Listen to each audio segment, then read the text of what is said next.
मित्रांनो, जेव्हाही घरात काही शुभ होईल किंवा चांगली बातमी मिळेल, तेव्हा हे करा. न विसरता करा. मित्रांनो, जेव्हा तुम्ही काहीतरी नवीन काम सुरू करतात, म्हणजे शुभ गोष्ट सुरू होते किंवा तुम्ही काहीतरी नवीन वस्तू खरेदी करतात, मग ती छोटी असेल किंवा मोठी असेल किंवा कोणत्याही शुभ कामाला सुरुवात करणार असाल किंवा काही शुभ बातमी तुमच्या कानावर पडली असेल किंवा काहीतरी चांगलं तुमच्या आयुष्यात झालेलं असेल, म्हणजे तुम्ही जेव्हा आनंदी असाल, तेव्हा सगळ्यात आधी आपल्याला हे करायचं आहे. हे काय आहे?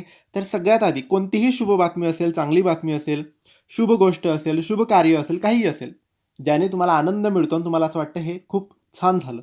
तेव्हा तुम्ही एक दिवा तुमच्या देवघरात लावायचा आहे आणि सगळ्यात आधी धन्यवाद तुमच्या कुलदेवीला आणि तुमच्या गुरूंना म्हणजेच स्वामींना द्यायचा आहे.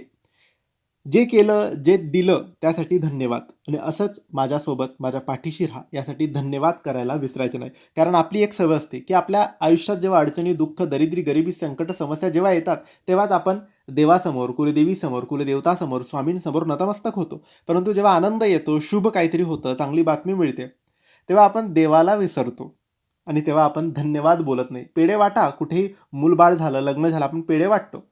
पण देवाला धन्यवाद कधीच बोलत नाही. तर नक्की धन्यवाद बोला. दिवा लावून बोला. हे काम न विसरता तुम्ही करायचं आहे आणि हे फक्त मोठी गोष्टसाठी नाही, छोटीशी छोटी गोष्टसुद्धा तुमच्या आयुष्यात चांगली झाली असेल, शुभ झाली असेल, नोकरी मिळाली असेल, रिझल्ट चांगला लागला असेल, गाडी घेतली असेल, स्कूटी घेतली असेल, मूलबाळ झालं असेल, काही असेल, तर तुम्ही नक्की करा. इव्हन पगारवाढसुद्धा झाली असेल, पैसे मिळाले असेल, तरी तुम्ही करा. धन्यवाद बोलायला विसरू नका.